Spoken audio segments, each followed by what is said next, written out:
Good afternoon, everybody. Everyone's very chatty today.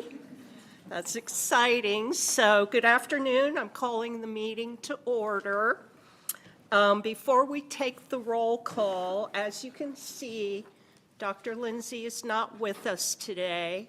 She's not feeling well, so she's not able to join us. We hope she feels better soon, very soon. In her absence, Melissa Beardmore, Vice President for Learning Resources Management, will be stepping in on her behalf. I would also like to share with you that Trustee Shabazz Chaudhry stepped down from the board last week. He explained that due to unforeseen circumstances, he is not able to dedicate the time and attention he felt necessary to fulfill his role as trustee, and believed it was in the best interest of the college for him to step down. Trustee Chaudhry is deeply dedicated to community service, serving on the college board, as well as the Anne Arundel County Democratic Central Committee. All of us at the college thank him for his service to his community and to this board. We wish him all the best in his future endeavors. The college has notified the governor's appointment office, and they will be looking to fill the vacancy. Now I would like to ask Monica for the roll call of the trustees to confirm a quorum. Thanks. And trustees, just a reminder, if you could turn on your microphone, we do have one participant via Zoom, so I'd appreciate it. So trustees, when I call your name, could you please say present if you are here? Chair Chen? Present. Vice Chair Price-Jones? Present. Trustee Keller? Present. Trustee Moore? Present. Trustee Pastrone? Present. Trustee Rodriguez? Present. Trustee Stanton-Buttram? Present. Trustee Tuminello? Present. Trustee Uvala? Present. Thank you. Chair Chen, you have a quorum. Thank you. Is there a motion to approve the agenda for this meeting? So moved. Second? Second. Any discussion? Hearing none, Monica, could you please take the vote? Yes, trustees, when I call your name, please state your vote. Chair Chen? Approved? Vice Chair Price-Jones? Approved. Trustee Keller? Approved. Trustee Moore? Approved. Trustee Pastrone? Approved. Trustee Rodriguez? Approved. Trustee Stanton-Buttram? Approve. Trustee Tuminello? Approved. Trustee Uvala? Approve. Chair Chen, the motion passes. Thank you.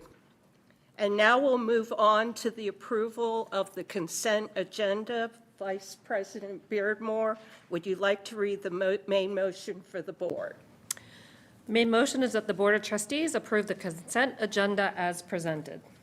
Is there a second? So second. Any discussion?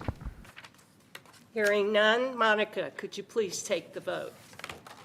Just a point of clarification, so. Oops. We Was I had not a first, would Chair or Trustee Uvala be a first, and then we need a second, I believe, for the motion? Oh. Second. I'm sorry, I thought I asked for a second. My apologies. Any discussion? Hearing none? Okay, thank you. Please take the vote. Trustees, when I call your name, please state your vote. Chair Chen? Approve. Vice Chair Price-Jones? Approved. Trustee Keller? Approved. Trustee Moore? Approved. Trustee Pastrone? Approved. Trustee Rodriguez? Approved. Trustee Stanton-Buttram? Approve. Trustee Tuminello? Approved. Trustee Uvala? Approve. Chair Chen, the motion passes. Thank you. Okay, now we move on to the committee reports. First is the report from the Board Development Committee. With the resignation of Trustee Chaudhry, Trustee Tuminello has kindly taken on the mantle as committee chair, and I thank her very much for doing so. Trustee Tuminello, would you please give the report? Yes, thank you, Madam Chair. My arm was twisted. Um, The Board Development Committee met on February 6th. The key topics included a debriefing from the October 29th board retreat, planning for the board's annual training, development of the board's annual self-assessment, and other planning activities for the rest of the year. We discussed the opportunity to have training on selected topics supportive of the college's mission, vision, and values. We propose having this training in March.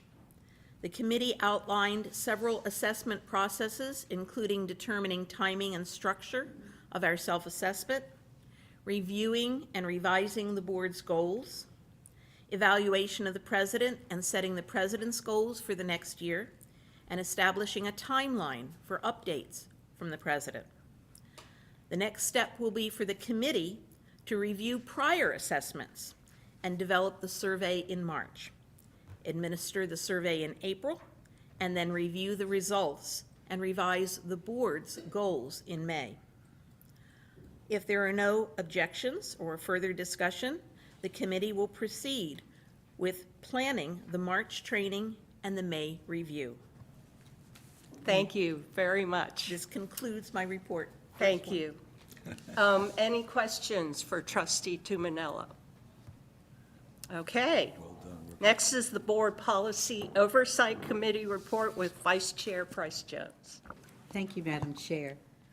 The committee met on January 21st and February 17th to review 2 policies, 3 policy action requests, and discuss recommendations for a tie vote. The board currently does not have an employee performance management policy. This policy establishes a fair, equitable, and consistent approach to addressing unacceptable behavior, actions, or inactions, including potential discharge. The board currently does not have a shared governance policy. This policy establishes a transparent governance framework that defines roles, responsibilities, and accountabilities in decision-making across the college's institutional constituencies. It ensures informed input on policy development and strategic planning while meeting accreditation standards and supporting the college's mission, vision, values, and goals. These 2 policies will be presented to the board as action items at the March board meeting. The committee approved a policy action request to review the Board of Trustees policy on trustee emeritus status, including the framework for a former Board of Trustees member to be eligible for emeritus status. The policy was last updated in 2008. The committee requests consensus from the board to delegate authority to the president to create an interim campus hazing policy and an interim leave policy. The board can delegate authority to the president to approve a policy on an interim basis when urgent action is required, and the time frame does not allow for completion of the full review and approval process. In order to comply with federal regulations, the president must establish an interim campus hazing policy by June 23rd, 2025. The Stop Campus Hazing Policy requires inclusion of hazing statistics in an annual security report and the implementation of hazing policies, including measures specifically focused on hazing prevention. The committee also requests consensus from the board to delegate authority to the president to create an interim leave policy. The committee originally approved this policy action request on September 6, 2023, to respond to the Time to Care Act and to clarify leave provisions among and across constituency groups.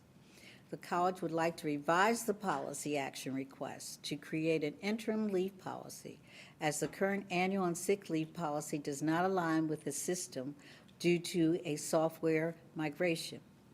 The new process must be implemented by July 1st. Lastly, So is Mike on? Lastly, as a follow-up to the board's retreat in October, the committee discussed recommendations for addressing a tie vote.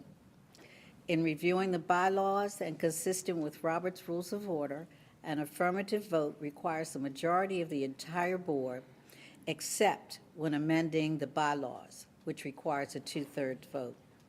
In the event of a tie vote, the motion will fail as a majority vote is required for passage. Unless there are any objections, the committee recommends that the board delegate the authority to the president to create these two interim policies based on the need to comply with federal law and the identification of a conflict with another policy that creates immediate risk or vulnerability to the college. And Madam Chair, this concludes my report. Thank you very much. Do we have any questions? Okay, seeing none, we're going to move on to the Budget Committee report by Trustee Moore. You're going to be listening to me for a long. It's called Beat Me. So get ready. The Budget Committee has met 2 times since my last report. My report will summarize both the January 9th and the January 30th committee meetings. The fiscal year 2025 budget status report as of December 31st, 2024 reflected the results of the fall semester and the preliminary projections for spring. As noted in the budget workshop, the projections show an overall balanced budget with the plant operations and maintenance functional area projected to exceed the current appropriation authority due to increased utility rates and snow removal costs. The administration will collaborate with the county to seek approval from the county council for a funding authority transfer, also known as a fourth quarter transfer. This transfer will reallocate projected savings from other budget lines to cover the anticipated increase in costs. The projections also note that student tuition and fees are projected above budget by 4% due to continuing improvements in enrollment. Overall expenses are projected to be under budget primarily due to staff turnover and benefit savings from open positions. In some areas, these savings are offset by strategic year-end purchases identified during the fiscal year 2026 board budget development process. In both meetings, the committee discussed and provided feedback on operating budget scenarios for fiscal year 2026 and the assessment of those scenarios in the achievement of previously agreed to guiding principles and priorities. The committee also reviewed the proposed fiscal year 2026 to 2031 capital budget. This concludes my report on the January 9th and January 30th board budget committee meetings. But wait. On behalf of the Board Budget Committee, I'd like to provide some comments regarding the proposed fiscal year 2026 operating and capital budgets, which we have on our agenda as action items tonight. In addition to multiple meetings held by the Budget Committee, the full board reviewed the budget at the February 13th Board Budget Workshop. That workshop included detailed presentations from the administration regarding the fiscal year 2026 operating budget request, the auxiliary, enterprise, and restricted fund appropriation authority, and the fiscal year 2026 through fiscal year 2031 capital budget request.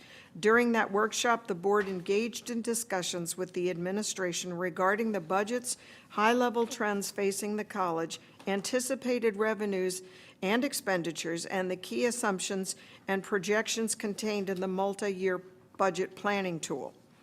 The board and administration acknowledged the significant and uncertain fiscal challenges facing the college due to changes at the federal level. We also noted the limited revenues available from state and county sources to support the operating costs necessary for ensuring institutional success and the resulting need for the college to continue its cost containment efforts. This is our 6th operating budget in support of the college's strategic plan, Engagement Matters 2, Excellence Through Innovation. The administration's fiscal year 2026 planning and budget development process has again focused on reallocating resources in support of initiatives developed under the plan to directly impact student completion. This budget also includes additional funding to support several initiatives related to the key priorities of attracting and retaining quality and diverse faculty and staff, strategic initiatives in support of student success, and legal and regulatory compliance.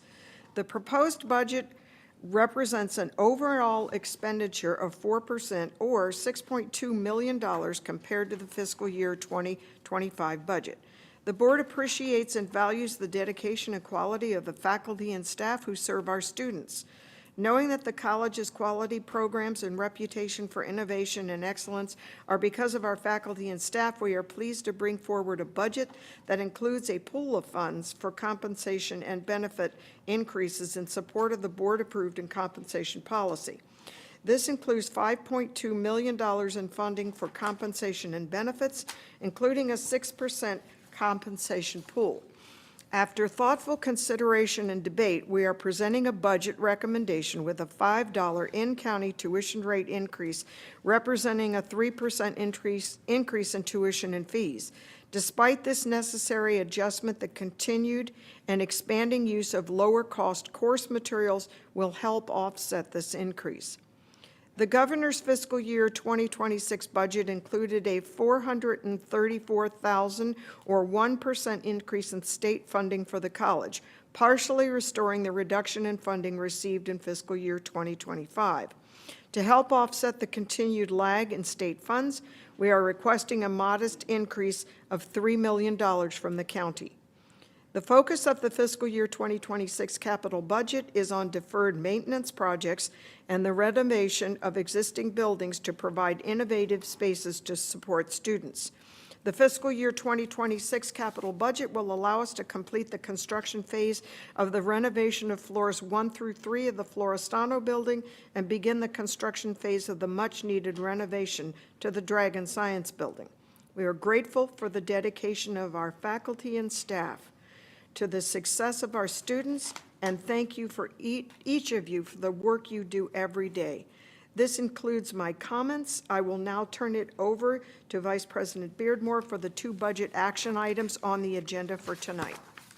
The first main motion is that the Board of Trustees approve the fiscal year 2026 college operating fund budget request in the amount of $145,163,100, and the Auxiliary, Enterprise, and Restricted Funds Appropriation Authority in the amount of $42,342,300, and authorize the President to submit the request to the County Executive. The Board of Trustees reserves the right to revisit the budget after the state and county funding amounts have been finalized. Is there a motion to approve the FY 2026 college operating budget? So moved. Second? Second. Any discussion? Hearing none.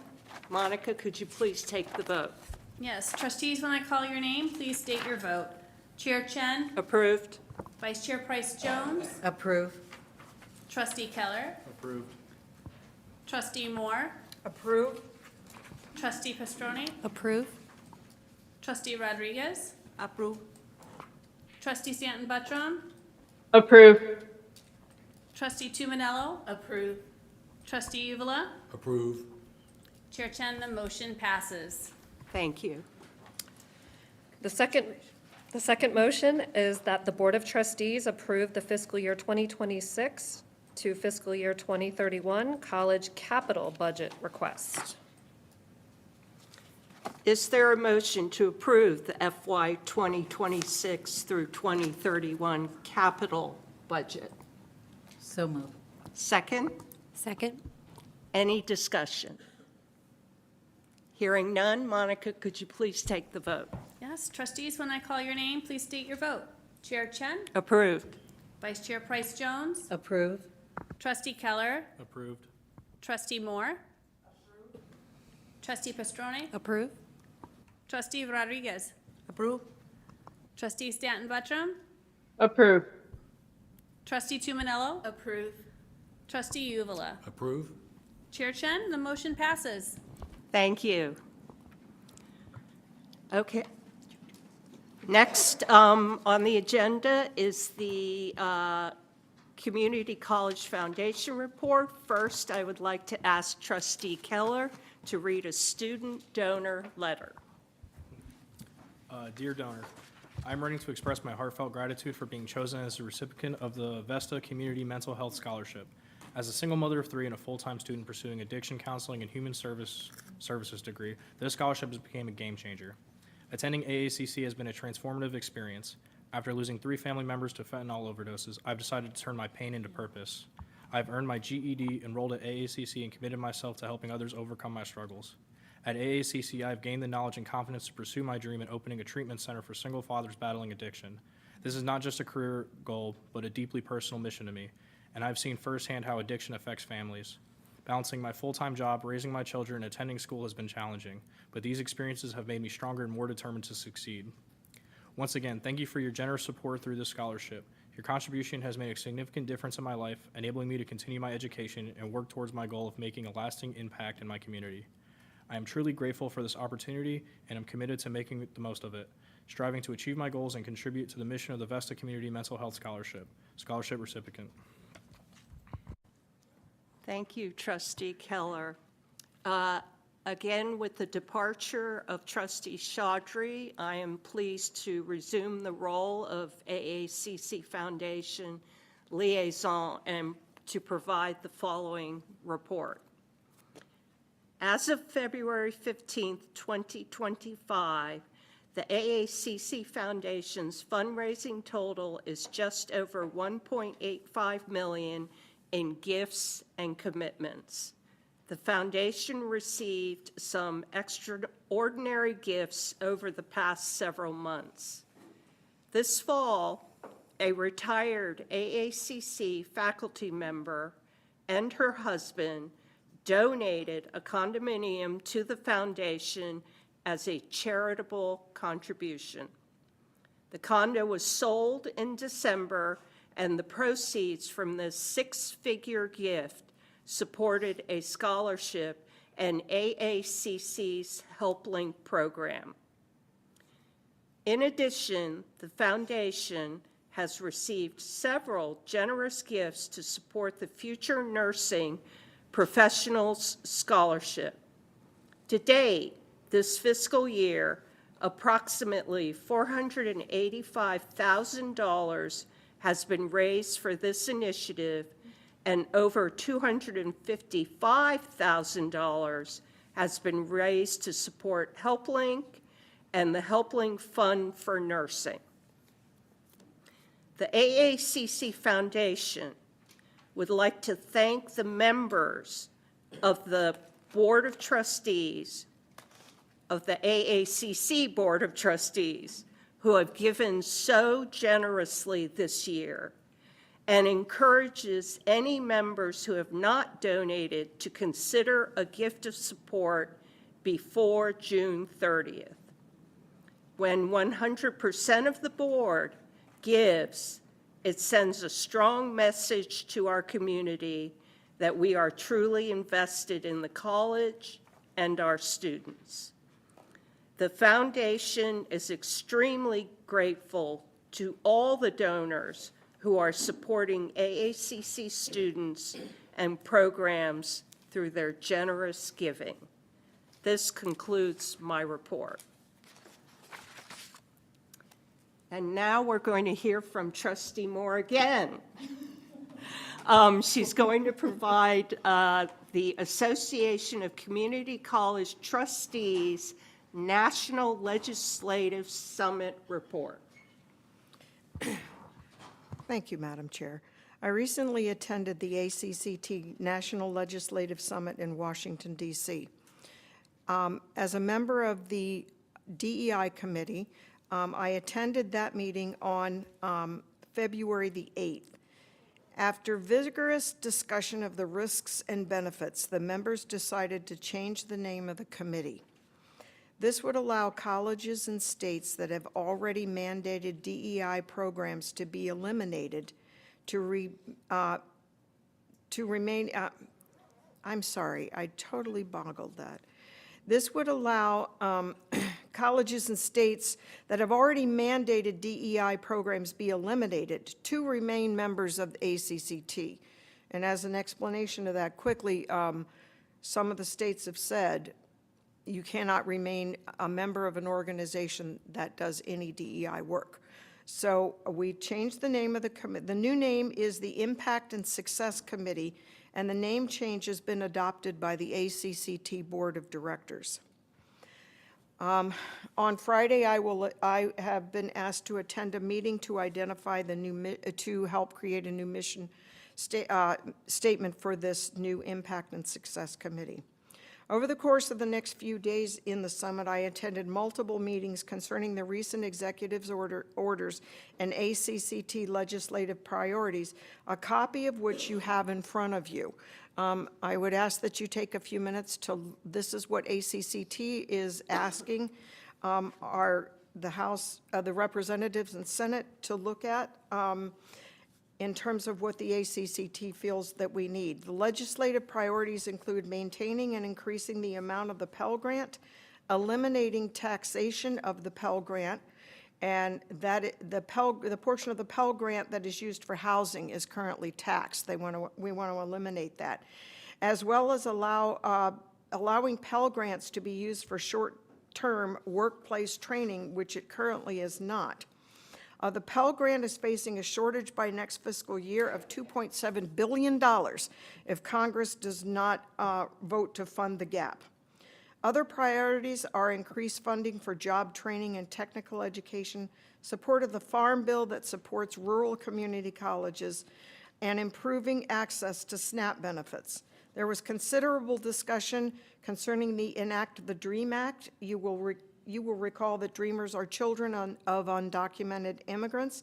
This act has been presented before Congress since 2001 and will appear again this year. This will allow the Dreamers to achieve permanent legal status. All colleges are encouraged to ask their representatives to join the House Community College Caucus, which has bipartisan leadership. And as a follow-up to the National Legislative Summit on February 14th, colleges received a Dear Colleague letter advising the colleges of the ban on DEI work. ACCT held a webinar by the law firm Saul Ewing and members of the ACCT staff. This was an excellent one-hour presentation about the possible implications of this order. It's important to remember that this order is not law. You can access the recording of this presentation by becoming a member of ACCT Connect. You can find the app in Google Play, and it has the full one-hour presentation about what colleges can expect from this. And of course, you know that since I wrote this, things have already changed. So some things have already changed with the DEI, some things, not all. So, Madam Chair, this concludes my report. Thank you very much, Trustee Moore. There are no other committee reports for the month of February. And now for the President's report, we have Vice President Beardmore. Thank you, Madam Chair. Dr. Lindsay's full report is included in the board's materials, and I will just share some highlights. We are pleased to report that the spring semester is off to a great start. As of this past Monday, our FTE is up 3.5% from last year, and headcount is up 3.7%. AACC was selected to participate in the Maryland Transfer Student Success Intensive with the Aspen Institute. This is a year-long program that helps community colleges and four-year institutions improve transfer student outcomes. Congratulations to the recipients of the 2025 Dr. Martin Luther King Jr. Zeitgeist Award. Stephanie Smith-Baker, Program Coordinator for the School of Health Sciences Medical Coding Program, and Kenneth Gilliard, a Student Success and Retention Advisor for the Student Achievement and Success Program. They will be honored at the college's Impact and Excellence Awards ceremony in April. Lastly, the college is joining the community to celebrate Black History Month. Several events are planned throughout the month, including art exhibits, cooking and dancing demonstrations to inspire, educate, and promote engagement and meaningful discussion. Next, I'd like to ask Dr. Tanya Milner to come to the podium. Good evening, thank you. Good evening to the board. This is an information item about our emergency medical technician certificate program. The EMT certificate is created to address the unmet need for emergency medical technicians statewide. This certificate prepares entry-level emergency medical responders and will provide a pathway to paramedic training. As a result of the creation of the certificate, students will be eligible for financial aid with the increase in credit hours to 18. Employment data indicates job growth in EMT employment in Maryland at 14%. Graduates of the program who are 16 or older will be eligible to sit for the National Registry of Emergency Medical Technicians certification exams, which allows them to earn state of Maryland licensure. Fiscal implications: the program consists of coursework that already has full-time and part-time faculty instructors in place.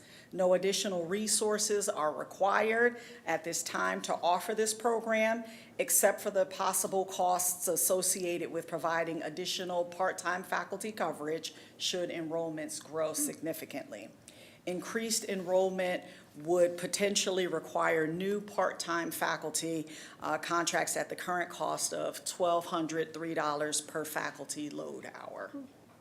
Any questions or concerns? Thank you very much. Thank you. Next, I'd like to ask Andy Kim, Chair of the Academic Forum and Council, for his report. And also EMT professor of the aforementioned program. Good afternoon, Board. Brief report. Many meetings with college leadership and constituency group leadership in the month of January and February, and several future ones that are all detailed in my full written report. Some highlights I'd like to mention. Working with Vice President Milner on rolling out the results of the academic program review to faculty and staff at the college.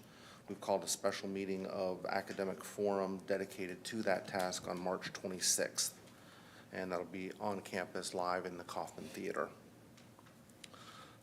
Other things I'm working on have been mainly regarding committee service for the upcoming year, selecting that and adjusting our academic forum charter to match how we do the committee selection and expanding some membership in some areas to the academic forum.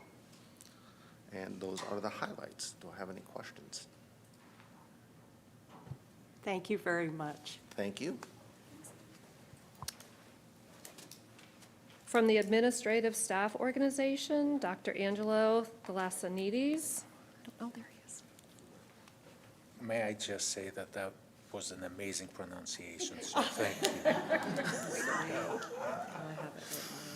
you. Good afternoon, Board.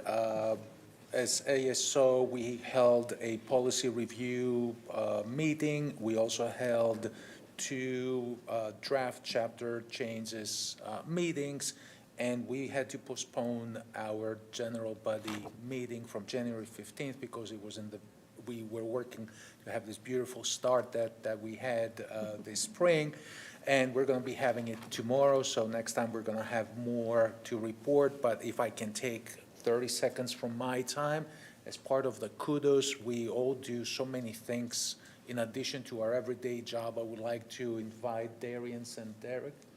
Carter, I'm sorry.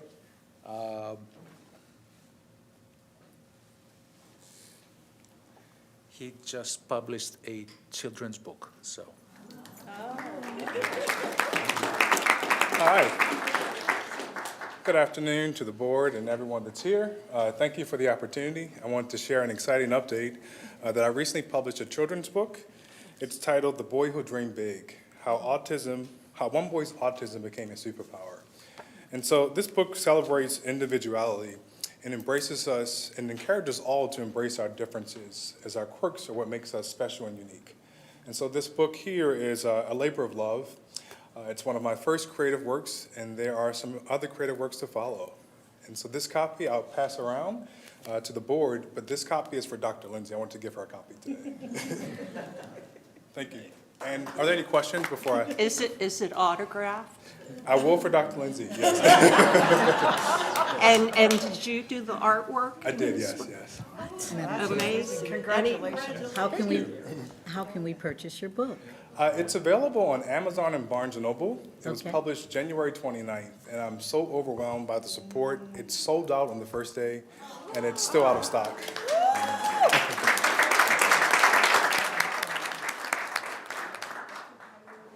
It's The Boy Who Dreamed Big, How One Boy's Autism Became a Superpower.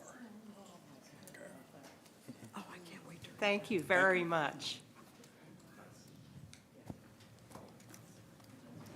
Thanks, Darian. From the Professional and Support Staff Organization, Vice President Rachel Rickman. Oh, there she is.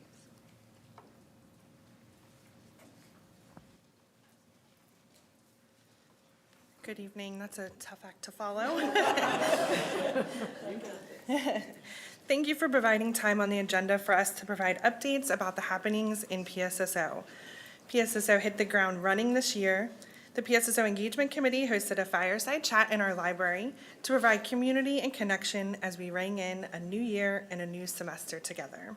Following this, the PSSO leadership team hosted welcome back events at the Arnold, GBTC, and AMIL locations, where we had face-to-face time with our constituents to discuss plans and goals for the semester in a laid-back setting. In addition to fostering meaningful relationships with the members of PSSO, the leadership team has been hard at work collaborating with the Center for Professional Learning to relaunch a PSSO mini-conference, Professional Development Day.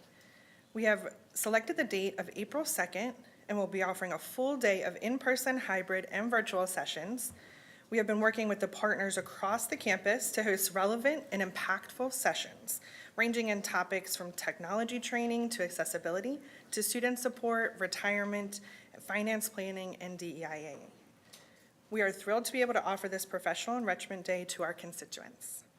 This semester, we will continue to host monthly business meetings as well as a la carte style professional enrichment workshops to offer holistic opportunities to our constituents. Additionally, the leadership team is holding regular meetings with our nominating and election committee to prepare for filling committee slates, rep and alt roles, and leadership later this semester for FY26. We will be offering a virtual Q&A event where PSSO members can learn more about opportunities to serve PSSO to help streamline this process further. We are looking forward to the semester ahead and will continue to provide updates on the progress of our efforts. I'd be glad to answer any questions that you have. Any questions? Thank you very much. Thank you. Thanks, Rachel. No report from the Student Government Association. Next is the Faculty Organization with Brandy Shepard, President.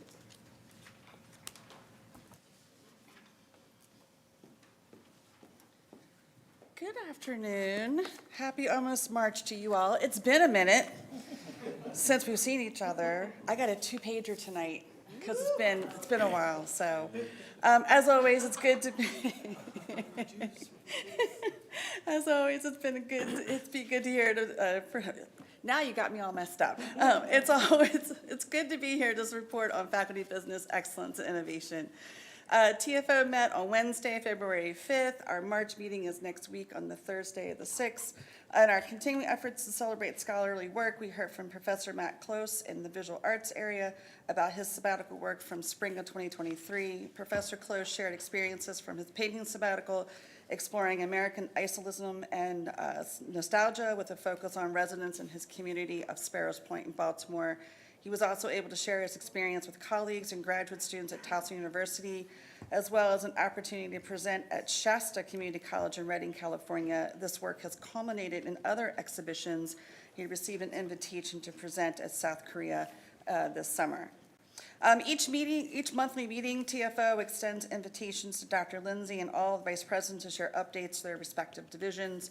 At the February meeting, Dr. Lindsay spoke on the current snapshot of the FTE and headcount numbers. She also updated TFO on the creation of the Federal Compliance and Regulatory Response Team and solicited for a faculty member that specializes in academic freedom for that team. We are very pleased that Professor Kimberly Jackson, Associate Professor with our Legal Studies Institute, heeded the call and has been added to the team accordingly. TFO leadership is very happy about this addition. Dr. Lindsay also highlighted the ongoing response to potential immigration and customs enforcement activity on campus and measures in place to support effective students and staff. I also urge the faculty to be nice to ICE agents should they encounter them, immediately contact campus police, and then stay with those agents until police arrive. Dr. Krolovich and Dr. Lisa Cross presented on the implementation of the colleague SAS modernization project. This was a condensed report from what was presented at the last board meeting. TFO requested from IIT to provide the biggest impact to faculty in the SAS migration. The most requested item from faculty is having to record attendance only once instead of recording it in Canvas separately and then record it again in the self-services area of my ACC. TFO leadership is committed to providing as much information as possible to faculty and instructional staff on the health of the college, and so we regularly publish data on FTE, headcount, and retention. We do this each week in the Monday Minute with the support of Dr. Milner and Dr. Liu. We've also asked Priya to develop 1 to 2 minute videos to educate faculty and instructional staff on these metrics and their impact on everything from state and county funding to enrollment health. This request is currently in development. My written report included updates from the TFO committees. In general, our compensation committee is investigating compensation practices for independent study, learning communities, and honors programs, and the team has been collaborating with the Committee on Teaching and Learning to define instructional terms, specifically on independent study. The PAC committee completed their work of evaluating promotion, tenure, and sabbatical applications for this academic year. They are currently reviewing and revising language in the PAT manual. That's a standard practice in the spring semester. They have made their recommendations and passed them to TFO leadership for review. The Online Policies and Practices Committee has finalized an accessibility survey to assess faculty needs for online instruction. They are also working with the Accessibility Fellows to support faculty in making their courses more accessible. I'll also add that the implementation of the Accessibility Fellows has just been awesome. We have seen many faculty use them. They use them for what I call the low-level stuff, and then anything that they can't resolve, they elevate that to the Idea Lab. Our Shared Governance Committee is continuing their work on behalf of TFO with policy and procedure review during the community review period. Our Adjunct Faculty Affairs Committee plans to submit a motion to change their committee name to the Part-Time Faculty Affairs. They should be doing that this spring. And lastly, our Ad Hoc Committee on Faculty Mentoring is seeking to become a permanent committee of the TFO, and we are working with them to draft that motion accordingly. Very, very happy to see that come through. Okay, I always promise you awesome stories of awesome faculty, so here we go. A huge shout out to the talented student contributors for earning first place in the College Media Association's Pinnacle Award for the 2024 Amaranth Volume 49. That is AACC's annual student arts journal published in mid-spring. And an even bigger shout out to the faculty advisor, Professor Simon Ward, who is the assistant professor in English. Amaranth beautifully showcases the creativity of AACC students and alumni, featuring poems and short stories and plays, nonfiction, paintings, printings, you name it. If it's artistic, it is in this journal. This award-winning volume is a testament to the incredible artistry and hard work of our college community. We also shine a spotlight on Professor Jen Lara, full professor in our education department. Jen is coach extraordinaire and co-leader of our AACC's award-winning engagement coach training program, which proudly holds the International Coaching Federation's Level 2 accreditation Why is this a big deal? Because AACC is the only community college to hold this level 2 accreditation, so it's a big deal. Fun fact, AACC has trained over 600 coaches to date, with approximately 170 of them being AACC employees. I'm one of them. This spring, Jen is on sabbatical, exploring innovative and creative approaches in coaching and coach-adjacent organizations, and she plans to bring back fresh insights and ideas to further enhance and elevate AACC's coaching program. I have many more faculty to tell you about, but I have to spread this sparkle over several board meetings this spring. So to be continued. Darian stole one of my stories for y'all, so I'm glad that he was able to share that with you. This concludes my February report. What questions do you have for me? Any questions? Oh, Trustee Moore. Oh, did you have a question? Oh, sorry.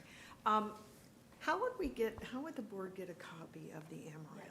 Oh, I'd love to see I will it. hook you up. Oh, thank you. I will hook you up for it. We're all going to see each other in 2 weeks, so I'll make sure I get That would be wonderful. copies for Thank you. everybody. Professor Ward is actually a part of the CLAW, so I'm going to see him next week anyway, so I'll make sure he brings Super. some. Thank you. Yeah, absolutely. Trustee Eula. Yeah, Professor Shepard, you are a delight. I love hearing your reports. I'd like you and Andrew to get into a fast speaking contest because I think you'd be close to a draw. But thank you so much. Thank you, Trustee Ubala. I appreciate it. All right, thank you so much. My money would be on Andrew. Just saying. Dawn can rip. Yeah, Dawn can too. All right. MAC report. Last month was the annual MAC Trustee Leadership Conference and Legislative Reception at the Governor Calvert House in Annapolis. At the conference, there were presentations from the American Association of Community Colleges Achieving the Dream and discussion about the MAC legislative agenda. One of our students, Sparsh Verma, was the featured keynote speaker. We would like to thank the board members who were able to attend the event. On Thursday, February 13th, the same day as our scintillating budget workshop, 13 students and 5 staff participated in MAC's Student Advocacy Day. This was a wonderful opportunity for the students to speak directly to their elected officials, share their personal stories, and express their gratitude for the continued support for community colleges. The MAC Legislative Committee continues to meet every Monday to discuss legislation introduced in this session and other topics affecting community colleges. And last, I'd like to ask Dr. Milner to join us back at the podium for the next agenda item. The Board of Trustees, the Board of Trustees is asked to approve the 2025-2026 academic calendar. The academic calendar was developed by the Registrar's Office, reviewed and discussed by the Committee on Teaching and Learning per the Academic Forum Charter, and by the college administration. The academic calendar was presented to the Academic Council for information at the February 20th, 2025 meeting. There are no fiscal implications related to the approval of the proposed 2025-2026 academic calendar. Any questions? So the main motion is... I'll move back to you after the questions. Oh, sorry. Are there any questions? None, hearing none. I would like to move to Vice President Beardmore for the main motion, please. The main motion is that the Board of Trustees approve the 2025-2026 academic calendar as shown in Exhibit 1 for inclusion in appropriate college publications. Is there a motion to approve the 2025-2026 academic calendar? Approve, or, yes. So moved. So moved, thank you. Do we have a second? Second. Any discussion? Hearing none, Monica, could you please take the vote? I will do my best. Trustees, when I call your name, please state your vote. Chair Chen? Approve. Vice Chair Price Jones? Approve. Trustee Keller? Approved. Trustee Moore? Approve? Trustee Pastrana? Approve. Trustee Rodriguez? Approve? Trustee Stanton Buttrem? Approve.